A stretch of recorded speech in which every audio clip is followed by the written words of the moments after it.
So some species of plants just produce seeds that are short-lived, and so they must germinate immediately after they ripen or they lose their viability. Delphinium is one, onion, parsley, and parsnip. There was actually another one that I didn't list there. So good idea to check for germination rate. You can either do that with a germination test, and we talked about that this morning right here, where you did 10 seedlings, 3 germinated, you have 33% germination. The best temperatures to germinate things are between 65 and 70 Fahrenheit, so that's kind of 18 to 21 C. And so if the germination, this particular reference that I was using said if the germination rate is below 70%, consider buying new seed, but some things are just like that naturally. As long as they warn you that on the seed pack, you can compensate by oversowing. So remember, seed is made up of 3 parts, the seed coat, the endosperm, and the embryo. Seed coat will prevent sprouting until ideal conditions exist. And so that's the function of the seed coat dormancy. Bringing the seeds out of dormancy involves manipulating conditions to hasten germination. Some seeds have double dormancy, we talked about that, need a set of specific conditions in order to germinate. So these are the different factors in germination. Water, and that's a common factor. Seeds always need water to germinate. The water should be like a certain pH, eh? Somebody was, I don't know, I've never bothered because our pH of our water seems fine here.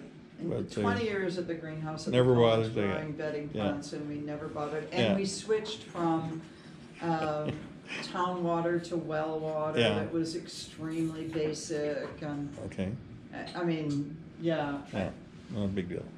I don't think pH is such a big deal in an organic system anyway. I grow things successfully that they say need a high pH, and my soil is extremely acidic. I don't know. If you add compost, it's so full of humic and fulvic acid anyway, it tends to run more acidic than most recommendations anyway.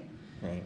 So anyway, we'll talk about more pH when we talk about soil, but I have strong feelings about pH and how, again, it's kind of a leftover from a chemical system. Yeah, I got a feeling that's true, Yeah. So light is important as well, or darkness, and some seeds actually germinate better in the dark, some seeds germinate better in the light.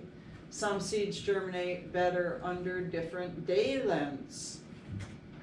So if you're growing seeds from way up north, like we were growing 4 seedlings from way up north, we had to actually extend the day length if we planted them in February, because those seeds would not germinate until the days were longer. Why? Because any tree in the north that germinated before the days were longer probably got frozen. So evolution just, weeded it out. And so now all the trees that are there need that long day length to germinate. So a really good key, again, how do I make the seed germinate, is where does this seed come from? Where is it native to? Where does it like to grow? You very rarely see tomatoes growing wild in British Columbia, any place, just wild. And that's because they need warmer temperatures to germinate. So oxygen, so we talked about the media and the importance of gaseous exchange and stuff. Remember, the seeds are living things, so that they're giving off respiration. Remember, respiration happens 24 hours a day, in dark and in light. Respiration will continue to happen, and so it's giving off gases, so it needs oxygen to exchange. Heat is a very important factor. Some seeds want more heat, like peppers and tomatoes, because they're from tropical areas. Plants like mustard greens and lettuces and stuff are more native to more northern areas, so they'll germinate in cooler temperatures. So in general, the leafy greens will germinate in cooler temperatures than any plant that makes any kind of fruit. Maybe peas are the closest borderline example. And then there's all kinds of different dormancy conditions based on where they come from. And then there's seed viability, so how actually good is your seed. Water is important. It penetrates the seed coat, causes endosperm to swell. A bit of a review. Seed coat softened by water splits open as the endosperm swells with all that water. The water dissolves the nutrients in the endosperm, makes them available for the embryo. The embryo starts to grow, and that's what we call germination.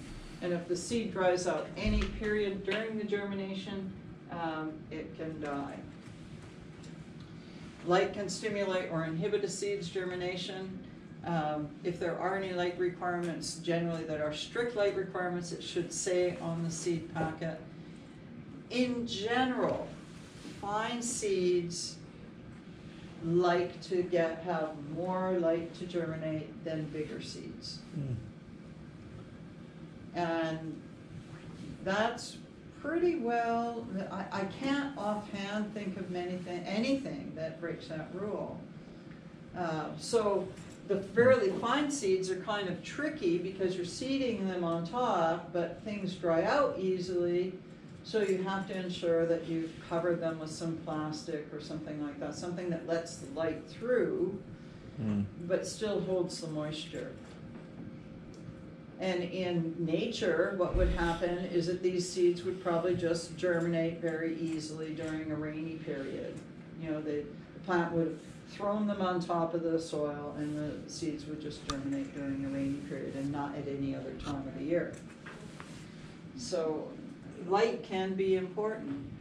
So some of the things that need, these are mostly bedding plants, but actually lettuce will germinate better if it's just sown on the surface. Now you can put a light sprinkling of vermiculite on, because that'll still let some light in, and it'll still hold the moisture in. So that sprinkling of vermiculite that you did is actually not a bad thing for seeding lettuce, as long as you don't do it too heavily, right? But some of these other things also want light to germinate, and they all have fine seeds. These prefer some dark to germinate, but I beg to differ about calendula. That'll germinate no matter what you do to it, it seems. But pansies really germinate better. I put them in a black garbage bag to germinate them. And you have to keep checking, because once they come up, of course they want light right away. But just the germination process alone. So sowing seeds that like light, put the seeds on the soil surface or cover with a fine, just a sprinkle, think icing sugar of peat or perlite or vermiculite. Cover the flat or the pot with cellophane as another, plastic wrap. Any kind of, slip it into a plastic bag, put a plastic dome on it, and you can provide supplemental lighting for 16 hours a day with fluorescence. But the lights have to be between 6 and 12 inches away from the plants. Beyond 12 inches, the plant cannot see the light. So there's visible light, and then there's photosynthetically active light, and it falls in a slightly different place in the spectrum. And so you could say, walk into your lab and say, oh, there's lots of light. I don't know why my seedlings are so stretched. They're reaching for the light. And that's because your light is up too high, and you can see the light, but they can't. So they will continue to stretch towards the light. That's why if you grow things on a windowsill, this is a pretty bright room, but yet we're just getting light from one side. These fluorescents don't matter, because they're more than 12 inches away from your plant. Now, if they were high pressure sodium, or if they were metal halide, that would be a whole other thing, because the whole light pattern and distribution is totally different. But with fluorescent lights, they need to be between 6 and 12 inches away from your plants. Oxygen is required for the embryo to begin to grow because it's a living, breathing thing. The seed has to respire to break down that food stored in the seed. Respiration, if you remember, is the conversion of all those stored up carbohydrates, whether it be in cells or in the seed. And that process requires oxygen. So that's why we use a light, well aerated media. You know how fluffy that stuff is that you're using? It's important that it be that way. And if you overwater your flats before the seeds germinate, so if you water and water and water, what happens is some of that fluffiness will start to break down and your soil will start to compact more and more and more. And then if there's seeds that take a long time to germinate, that medium might actually be too compacted for them to germinate because it doesn't have that gaseous exchange it needs. So it kills the seed off. And that's why sometimes seeding directly into really compacted clay is really difficult. Because, you know, there's not enough gaseous exchange there. And there might be too much water as well. So heat, every seed has an optimum temperature range for germination. Many seeds have a pretty big variability of where they will germinate, but they germinate best and quickest at a certain range. So say you could have a seed that kind of slogs around a little bit germinating at a time, a little bit germinating at a time at one temperature, but at a slightly different temperature. They'll all germinate at once and they'll come up strong and happy. It looks like whatever temperature that building is at, the lab building seems to be ideal. It must be just the right temperature because that stuff's coming up like gangbusters. So sometimes the temperature range is very narrow. Most things that we commonly grow, you know, it's pretty forgiving. It'll go up and down. But again, 18 to 21 or 65 to 75 Fahrenheit is kind of the range there. Temperatures required by some seeds are actually higher than those in most homes. To ideally germinate peppers, really 90 Fahrenheit, which is equivalent to what in C? 28 maybe. Wow. 90 is quite warm. Huh. So that's ideal. I'm not saying they won't germinate, but they'll certainly germinate faster, stronger, better at a higher temperature. Something to consider at the lab there. The peppers that we've planted, may want to move them on heat mats and just give them that little extra warmth. They're definitely a candidate for heat mats. Yeah. Definitely a candidate. How about tomatoes? About the same? Tomatoes aren't as fussy. They Okay. preferred a little warmer. You know, they preferred in the 21 range, maybe up to 23. Yeah. But they'll be fine. You know. I noticed the tomatoes are germinating the peppers. I've always had difficulty with germinating peppers. And that's probably why. They really like it warmer. Yeah. Okay. Yeah. So setting pots or flats on radiators, the top of your furnace, on top of your refrigerator is always really warm. You know, this is just kind of the home gardener's kind of solution to this. But definitely some kind of bottom heat will benefit peppers. Even those heat mats, they don't get above 21. Yeah.